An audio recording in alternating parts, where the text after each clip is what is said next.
Did you know there was a serial killer operating in New Mexico in the early 2000s and he's still yet to be identified? On February 2nd, 2009, a woman named Christine and her dog Ruka were on a trail on Albuquerque's West Mesa, and Ruka came across a bone. Now, Christine took a picture of the bone and sent it to her sister, who was an RN, and her sister was like, that looks like a human femur bone.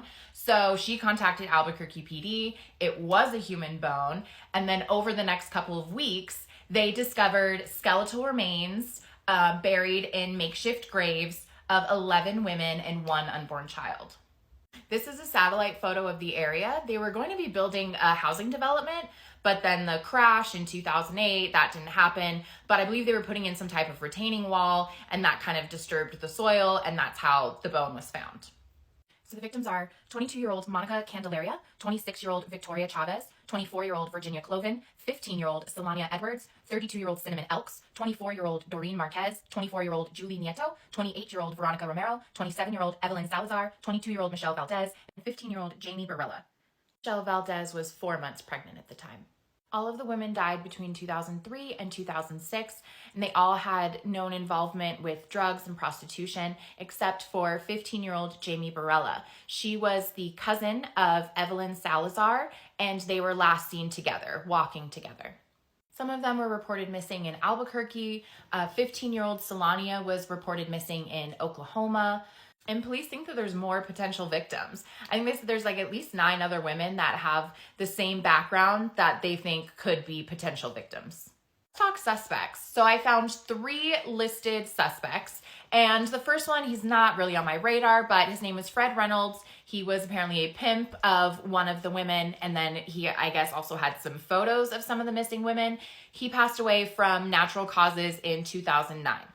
Now, we'll start with my runner-up, this sicko here, Joseph Blea. So in the 1980s, he would break into homes and attack 13 to 15-year-old little girls. I guess a tree tag was found where the bodies were found, and apparently Joseph frequented that nursery. That to me isn't a huge deal because I feel like this was a new housing development. They were going to be putting in trees. I'm sure they went to a bunch of different nurseries, and I'm sure there was lots of tree tags and stuff around. In his home, he apparently had some underwear and some jewelry that did not belong to his wife, but I couldn't find anything that said that it belonged to any of the victims. And he is serving 36 years for grape. He was convicted in 2015. So my money is on this guy. His name is Lorenzo Montoya, and he was a local printer in the area. He lived 3 miles from the burial site. He also had been arrested twice for violent attacks on sex workers, and he'd also threatened to kill a girlfriend of his at the time. Now, here's the part that really gets me. In December of 2006, he strangled a 19-year-old working girl, and he was putting her body in his trunk when her boyfriend pulls up and sees this. So he pulls out a gun and shoots Lorenzo Montoya, killing him. The murders seem to stop after he dies, and then when police go in his home, they find recordings of him assaulting another woman, possibly deceased woman. Now get this, APD said apparently there's this law where if a suspect dies before they're charged with the crime, their DNA can't be entered into CODIS.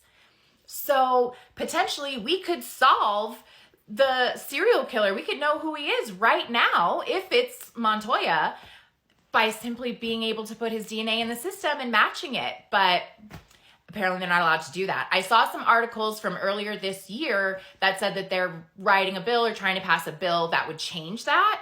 So who knows? We'll see. Is there any other suspects that you guys have heard about besides these 3?